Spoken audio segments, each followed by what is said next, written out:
سلام، عرض ادب و احترام. محصولی که میخوام امروز بهتون معرفی بکنم سطل زباله های سری پلاتین پروه. همینطور که میبینید این سطل زباله ها از دو مدل دو مخزنه و تک مخزنه تشکیل شده و ارائه میشه تو این دو مدل.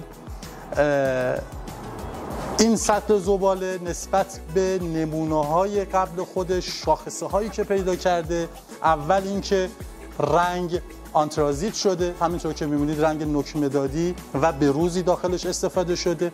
مؤلفه دوم اون خب چالش باز کردن درب از بالا بود که با اضافه کردن یک قطعه پلاستیکی همینطور که می‌بینید با یه فرم بسیار زیبا این مشکل حل شده و بزرگترین تغییری که این سطل زباله کرده موضوع آرامبند بودن اونه. همینطور که میبینید کاملا آرامبند شده و از ریل با کیفیت صادراتی توش استفاده شده.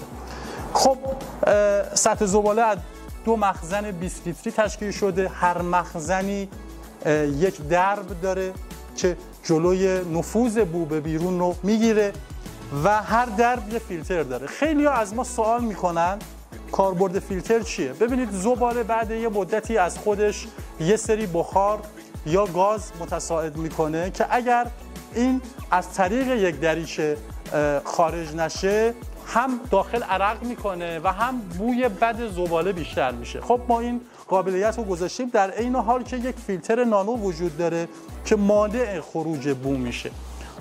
خود مخزن نیز بهبود پیدا کرده. همینطور که میبینید دستگیره ها مقاوم سازی شده، کیفیت دستگیره ها بالاتر رفته و خود مخزن هم چه به لحاظ انعطاف و چه به لحاظ خب مقاومت در شرایط ایدئالی قرار داره و میبینید که به راحتی صدمه نمیبینه.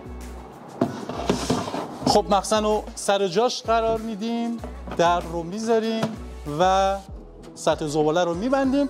من سطل زباله تک مخزنه رو باز کردم، کنار سطل زباله رو بهتون نشون بدم. محل برخورد این پروفیل و این ورق با یک کاور پلاستیکی زیبا دیزاین شده.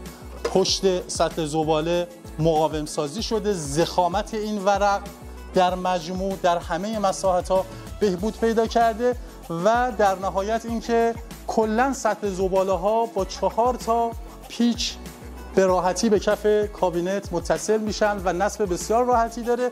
این نکته هم اضافه بکنم که روی سطل کلا محصولات پلاتین یه لیبل وجود داره که این لیبل در صورتی که محصول مشکل فنی داشته باشه با ارسال یک عکس از این لیبل ما بلافاصله مسیر تولید رو ردیابی میکنیم، مشکل رو پیدا میکنیم و مرتفع میکنیم. ممنون از توجهتون، امیدوارم استفاده بکنید و لذت ببرید.